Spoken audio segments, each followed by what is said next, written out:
ఉదాహరణకి brain cancer అనుకోండి, headache క్రమం తప్పకుండా హెడేక్ పెరుగుతూ ఉంటుంది, ఇంటెన్సిటీ పెరుగుతూ ఉంటుంది.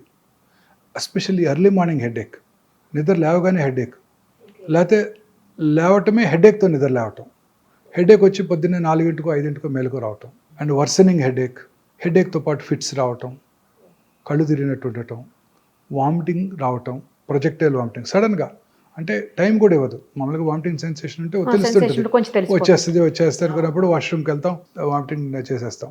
ఇక్కడ అది కూడా అంత టైం ఇవ్వదు. టక్కున హెడేక్, వామిటింగ్, ఫిట్స్, ఇది వెరీ ఇంపార్టెంట్, ఎస్పెషలీ నడి వయసులో 40s దాటాక. ఇలాంటి సిమ్టమ్ ఉంటే definitely most likely brain cancer. అంటే బ్రెయిన్లోనే పుట్టుండవచ్చు, శరీరంలో ఇంకెక్కడైనా పుట్టి బ్రెయిన్కి పాకుండవచ్చు. That is very common.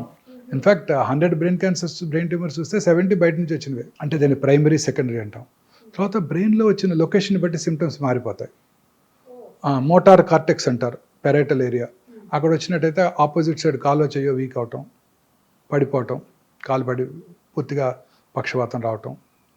Frontal లోబులో వస్తే వాయిస్ పడిపోవటం, ఆర్ కొన్నిసార్లు సడన్గా అందరి ముందు డ్రెస్ చేంజ్ చేసుకోవటం, అందరి ముందు యూరిన్ పాస్ చేయటం. ఆక్సిపిటల్ లోబులో వస్తే విజువల్ డిస్టర్బెన్సెస్ రావటం. చిన్న మెదడు అంటాం, సెరిబెల్లం, అక్కడ వచ్చినట్టయితే ఆల్కహాల్ తాగిన వాళ్ళు నడిచినట్టు నడవటం. ఇవన్నీ కూడా సైట్ స్పెసిఫిక్ సిమ్టమ్స్, ఎక్కడ వచ్చిందో దాన్ని బట్టే ఉంటాయన్నమాట. ఓకే.